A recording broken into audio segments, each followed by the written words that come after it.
In terms of the Couch Warriors, where do you see the Couch Warriors as a community or organisation go from here? Well, we're a bit different than when we started. When we started, it was kind of just a group of friends, really.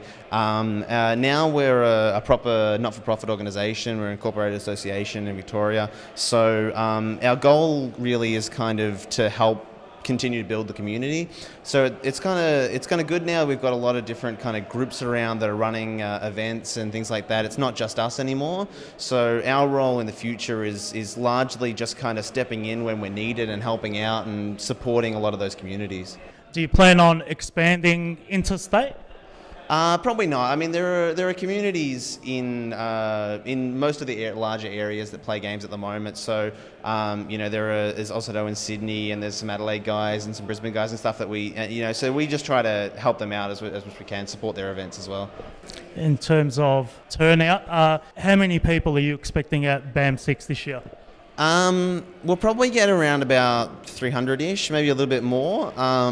It's tricky to tell, but usually that's kind of our mark. Just in regards to the community in Melbourne, that tends to be where we hit each year. It just depends on the games that are out at the time. When a new game comes out, when the next big game comes out, it'll go up for a little while, for maybe a year, and then it'll go down again for a little while. But it fluctuates around 200 to 300. Compared to the turnout from, say, the first 2 years, is there a big differential in numbers?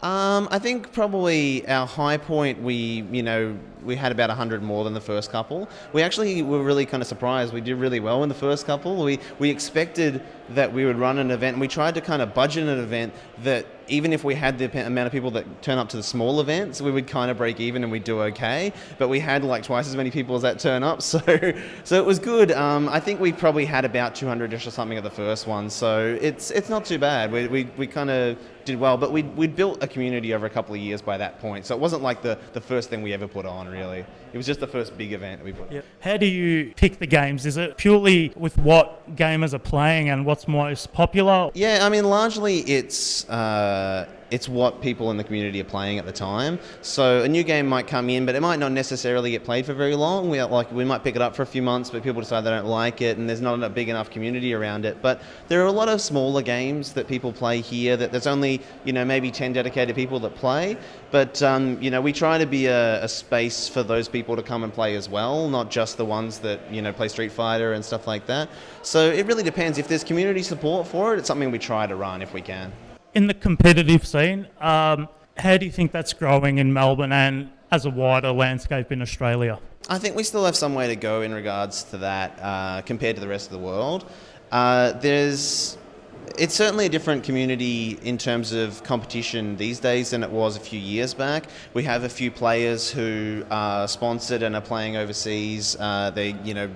They'll be going to Singapore for the major, and they'll be going to Evo later on the year and that kind of thing. So, I think when we started it, if you'd said to me that we'd have players who were competing on a world level against top players, I wouldn't have believed you, kind of thing. Because we were terrible back then, and we're still terrible now, but to a lesser extent. So the competition is definitely raised, but we still have a long way to go. It's just countries with a bigger population, I think, have a bit of a jump on us. Thank you very much for your time today, Loki, and we wish you the best success for the future and with BAM and Couch Warriors.